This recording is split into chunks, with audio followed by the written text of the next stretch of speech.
So hello everyone, welcome back to website support. दोस्तों, इस video में हम समझने वाले हैं कि अगर आपने छोटे बिजनेसेस के लिए वेबसाइट क्रिएट करनी है तो आपको कौन सी वेब होस्टिंग लेनी चाहिए और कौन सी प्लान परचेज करनी चाहिए जो कि ओवरऑल आपके लिए बेस्ट रहे। तो इन शॉर्ट इस वीडियो को देखने के बाद आपके माइंड से ये कन्फ्यूज़न दूर हो जाएगा और आप इंटरनेट के ऊपर ये कंपैरिजन करना बंद कर देंगे कि कौन सी वेब होस्टिंग परचेज करें, कौन सा प्लान परचेज करें, कितने दिन के लिए परचेज करें। सारे आपके कन्फ्यूजन्स दूर होने वाले हैं इस एक वीडियो के माध्यम से। तो सब कुछ क्लियर कट इस वीडियो के अंदर मैं आपको बहुत ही शॉर्ट समय में बताने की कोशिश करूंगा, तो वीडियो को बिना स्किप किए इसे लास्ट तक जरूर देखिएगा। तो चलिए वीडियो को शुरू करते हैं। अब दोस्तों, सबसे पहले तो हमने ये समझ लेनी है कि जिस भी बिजनेस के लिए हम वेबसाइट बनाना चाहते हैं उसकी नीड क्या है, रिक्वायरमेंट्स क्या क्या होनी चाहिए। उन सभी रिक्वायरमेंट्स के अकॉर्डिंग हम अपनी बिजनेस वेब होस्टिंग को फाइंड कर सकते हैं। अब जैसे कि मान लीजिए आप प्लम्बिंग की सर्विसेज प्रोवाइड करते हैं, उसके लिए आपको वेबसाइट बनानी है।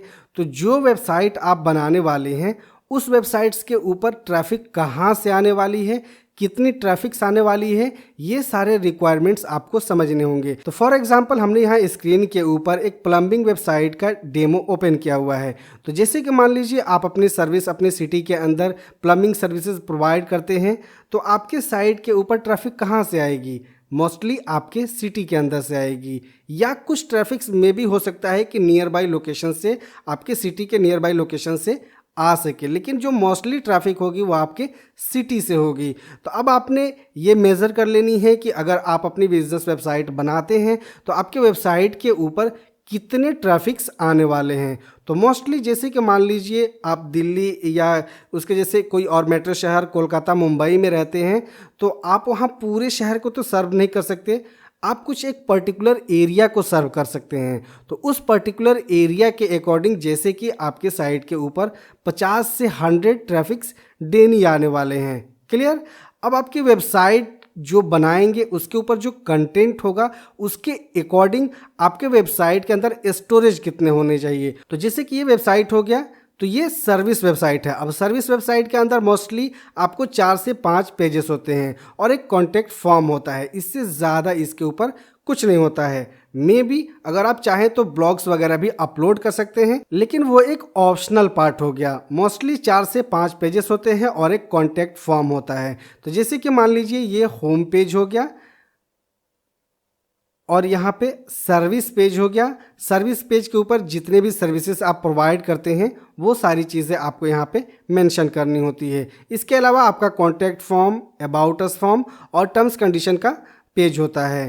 क्लियर? तो इस तरीके की वेबसाइट को डिज़ाइन करने के लिए ज़्यादा से ज़्यादा आपको 500 MB से लेकर के 1 GB तक का जो स्टोरेज होता है वो एग्जॉस्ट होता है।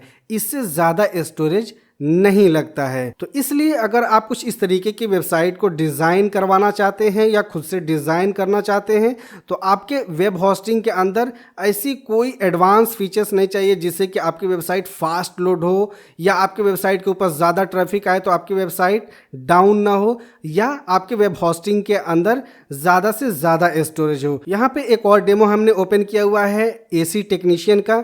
ये सारी सर्विसेज भी कुछ इसी तरीके के सेम होते हैं। आपको सर्विस पेज बनानी होती है, वहाँ पे अपनी सर्विस के स्पेसिफिकेशन देंगे। सर्विसेज के अंदर आपको ये बतानी होगी कि आप कौन कौन से सर्विसेज प्रोवाइड करते हैं, कौन कौन से लोकेशन पे प्रोवाइड करते हैं। About us, contact us page होगा और एक कॉन्टैक्ट फॉर्म होगा। इसके साथ ही साथ आप चाहें तो यहाँ पे सोशल मीडिया पेजेस वगैरह को भी इंटीग्रेट कर सकते हैं। तो इस तरीके की वेबसाइट को भी बनाने के लिए आपको ज़्यादा स्टोरेज या ज़्यादा CPU वाले वेब होस्टिंग की या क्लाउड वेब होस्टिंग की ज़रूरत नहीं है। नॉर्मली सबसे बेसिक वाले वेब होस्टिंग प्लान से भी आप अपने बिजनेस वेबसाइट को बनवा सकते हैं या खुद से बना सकते हैं। अब हम बात करते हैं कि आपको वेब होस्टिंग कहाँ से लेनी चाहिए। तो दोस्तों, अभी तक हमने जितने भी वेब होस्टिंग कंपनीज की कंपैरिजन की है उन सभी कंपनीज की कंपैरिजन करने के बाद फाइनल कंक्लूजन के ऊपर हम पहुंचे हैं कि आपको होस्टिंगर की वेब होस्टिंग लेनी चाहिए। अब होस्टिंगर की वेब होस्टिंग आपको क्यों लेनी चाहिए और कौन सी प्लान लेनी चाहिए उसके बारे में थोड़ा डिटेल में समझ लेते हैं। जैसे कि सबसे पहले तो हम प्राइसिंग की बात करेंगे। तो प्राइसिंग के अकॉर्डिंग आप होस्टिंगर के कंपैरिजन में किसी भी कंपनी की वेब होस्टिंग प्लान को आप ले लीजिए। जो फीचर्स आपको होस्टिंगर के अंदर मिल जाएंगे उस प्राइस के अंदर वो फीचर्स आपको किसी भी कंपनी के वेब होस्टिंग के अंदर नहीं मिलेगा। क्लियर। इसके साथ ही साथ होस्टिंगर का जो वेब होस्टिंग है, इसका डेटा सेंटर आपको बहुत ज़्यादा वाइडली देखने को मिलेगा, यानी कि इंडिया के अंदर भी आपको इसका डेटा सेंटर मिल जाएगा। अगर आप इंडिया में अपनी बिजनेस को सर्व करना चाहते हैं तो मोस्टली आप इंडिया वाले डेटा सेंटर को चूज कर लेंगे, जिससे कि आपकी वेबसाइट फास्ट लोड होगी। इसके साथ ही साथ इसके अंदर आपको और भी फीचर्स मिलेंगे, जैसे कि आपको वर्डप्रेस वेबसाइट नहीं बनानी है या आपके पास टेक्निकल स्किल्स नहीं है कि किस तरीके से हम अपनी वेबसाइट को बनाएंगे, तो यहाँ पे आप एआई की मदद से अपनी वेबसाइट बनवा सकते हैं। सिंपली आपको अपने बिजनेस के बारे में एआई को बतानी है, 2 से 5 मिनट के अंदर एआई आपकी वेबसाइट को आपके बिजनेस के अकॉर्डिंग बना के रेडी कर देगा। इसके ऊपर हमने एक डेडिकेटेड वीडियो बनाई है, जिसका लिंक आपको नीचे डिस्क्रिप्शन में मिल जाएगा। उस वीडियो को देख के आप सीख सकते हैं कि होस्टिंगर एआई के अंदर किस तरीके से हम एआई की मदद से बिना किसी टेक्निकल स्किल के वेबसाइट बनवा सकते हैं। अब हम बात करते हैं कि आपको कौन सी प्लान लेनी चाहिए। तो मैं रिकमेंड करूंगा कि आपको किसी भी महंगे प्लान को परचेज करने की ज़रूरत नहीं है, क्योंकि हमारी जो नीड है वो ज़्यादा नहीं है। जैसे कि यहाँ पे आपको मैं single web hosting plan recommend करूँगा। अब सिंगल वेब होस्टिंग प्लान के अंदर आपको क्या क्या मिल जाता है, जैसे कि आप यहाँ पे एक वेबसाइट बना सकते हैं। 10 GB का आपको SSD स्टोरेज मिल जाता है। इस प्लान के अंदर आपको फ्री डोमेन नहीं मिलेगा। अगर आपको फ्री डोमेन चाहिए तो आप इस प्लान के ऊपर स्विच कर सकते हैं। तो जैसे आप सिंगल वेब होस्टिंग के लिए जितना पे करेंगे उससे ज़्यादा आपको इस प्लान के लिए पे करना होगा। तो जैसे कि आपको सिंगल एक ही वेबसाइट बनानी है, देन मैं आपको नहीं रिकमेंड करूंगा कि आप प्लान को स्विच करें और सिंगल से प्रीमियम की तरफ जाएं। लेकिन अगर आपको मल्टीपल सर्विसेज के लिए अलग अलग वेबसाइट्स बनानी है, देन मैं आपको रिकमेंड करूंगा कि आप प्रीमियम वेब होस्टिंग की तरफ जाएं। तो दोनों ही सिनेरियो में आपको यहाँ पे देख लेनी है कि अगर आपने सिंगल वेबसाइट बनानी है तो सिंगल वेब होस्टिंग, अगर आप चाहते हैं मल्टीपल सर्विसेज के लिए मल्टीपल वेबसाइट्स बनाना, देन आपको प्रीमियम की तरफ जानी है। फ्री डोमेन की तरफ आपको यहाँ पे नहीं जानी है कि आपको इस प्लान के अंदर फ्री डोमेन मिल रहा है तो आप इसी प्लान को परचेज कर लीजिए। आप इस प्लान को भी परचेज कर सकते हैं और अलग से डोमेन को भी परचेज कर सकते हैं। डोमेन आप चाहें तो कहीं से भी परचेज कर सकते हैं, गोडैडी या होस्टिंगर, कहीं से भी आप परचेज करके अपनी वेबसाइट को कनेक्ट कर सकते हैं। जैसे कि मान लीजिए हमने सिंगल वेब होस्टिंग को चूज़ किया, चूज़ प्लान, इसके ऊपर हम क्लिक करेंगे। अब यहाँ पे एक चीज़ और मैं आपको एडिशनल बताने वाला हूँ कि अगर आप मेरे एफिलिएट लिंक से वेब होस्टिंग परचेज करते हैं होस्टिंगर का, तो आपको एडिशनल 20% का डिस्काउंट मिल जाएगा। जैसे कि आप यहाँ पे देख पा रहे होंगे कि 48 मंथ के लिए हमने चूज़ किया हुआ है। 48 मंथ के लिए हमने ओनली 2649 रुपये 60 पैसे पे करने होंगे। ये विदाउट टैक्सेशन है। अगर आप इसके अंदर टैक्सेशन वगैरह लगा देंगे तो ये अराउंड 3000 के आसपास जाएगा। तो 3000 में आपको 48 महीने के लिए वेब होस्टिंग मिल जा रही है, जो कि आपको 55 रुपये 20 पैसे के अकॉर्डिंग पर मंथ आप यहाँ पे कर रहे हैं।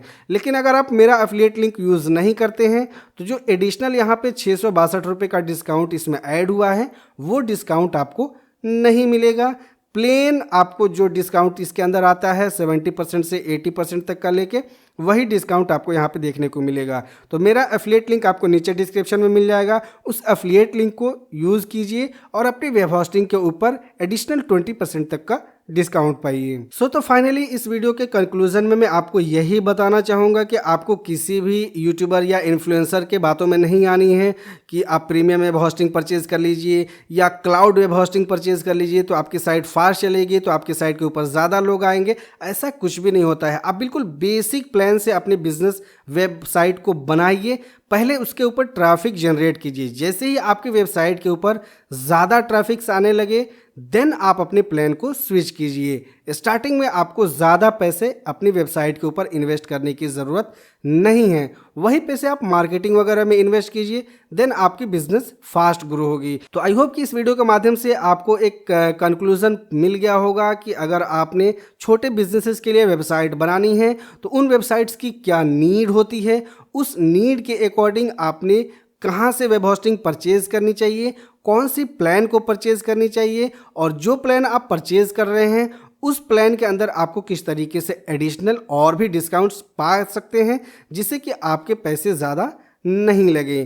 तो वीडियो अगर इन्फॉर्मेटिव लगी हो तो वीडियो को लाइक शेयर ज़रूर करें। साथ ही अगर आपने चैनल को सब्सक्राइब नहीं किया है तो प्लीज़ सब्सक्राइब के साथ साथ नोटिफिकेशन को भी ऑन कर लीजिए। इसके अलावा अगर आपके कोई सवाल कोई डाउट्स हैं तो नीचे हमें कमेंट करके पूछ सकते हैं या डायरेक्टली हमें इंस्टाग्राम पे भी कांटेक्ट कर सकते हैं। तो मिलते हैं नेक्स्ट वीडियो में किसी नए टॉपिक के साथ। जय हिंद।